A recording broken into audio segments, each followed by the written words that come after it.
ಒಂದ್ ಕಡಕ್ ಮೂಮೆಂಟ್ ಇದೆ ತೀರ್ಥ ರೂಪ ತಂದೆ ಅವ್ರಿಗೆ ಸಿನಿಮಾದಲ್ಲಿ ವಿಚ್ ಹಾಂಟ್ಸ್ ಯು ಅಥವಾ ವಿಚ್ ಇಸ್ ಒಂಥರ ನಾಸ್ಟಾಲಜಿಯಾ ಫೀಲಿಂಗ್ ಕೊಡುತ್ತೆ, ಅವಾಗ ಅದನ್ನ ಯೋಚನೆ ಮಾಡ್ತಿರ್ತೀರಾ, ಆ ತರದ ಒಂದು ವಿಷಯ ಇದೆ ಅಂದ್ರೆ ಈ ಸಿನಿಮಾದಲ್ಲಿ ಯಾವ್ದು? ಅಂದ್ರೆ ಈ ಸಿನಿಮಾದ ಮೇನ್ ಎಳೆನೆ ಅದಾಗ್ಬಿಡುತ್ತೆ ನಾ ಹೇಳಕ್ ಹೋದ್ರೆ. ಅಂದ್ರೆ ಅಷ್ಟು ಕಾಡಿದೆ ನಂಗೆ ಆ ಪ್ರಶ್ನೆ. ಅಂದ್ರೆ ಅದನ್ನ ಸುಮ್ಮನೆ ಒಂದು ಮೇಲಾಗ ಒಂದ್ ಲೇಯರ್ ಅಲ್ಲಿ ಹೇಳ್ತೀನಿ.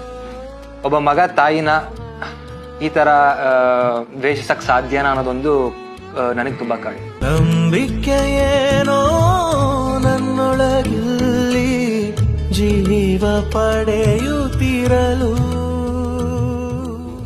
ಅದೇ ಆ ದ್ವೇಷ ಏನಕ್ಕೆ ಮಾಡ್ತಾನೆ ಅಥವಾ ಅಂದ್ರೆ ಎಸ್ಪೆಷಲಿ ಗಂಡು ಮಕ್ಳಿಗೆ ತಾಯಿನೇ ಪ್ರಪಂಚ. ನಮ್ಗೆ ಮದರ್ ಅಮ್ಮ ಅನ್ನೋದ್ ಬಿಟ್ರೆ ಇನ್ನೇನು ಗೊತ್ತಿರಲ್ಲ. ಆ ಅಮ್ಮ ಅಂತ ಕೇಳ್ತಿರಂಗೆ ನಮ್ಗೆ ಎಂತ ಕಲ್ಮನ್ಸಿದ್ರು ಕರ್ಗೋಗ್ಬಿಡುತ್ತೆ.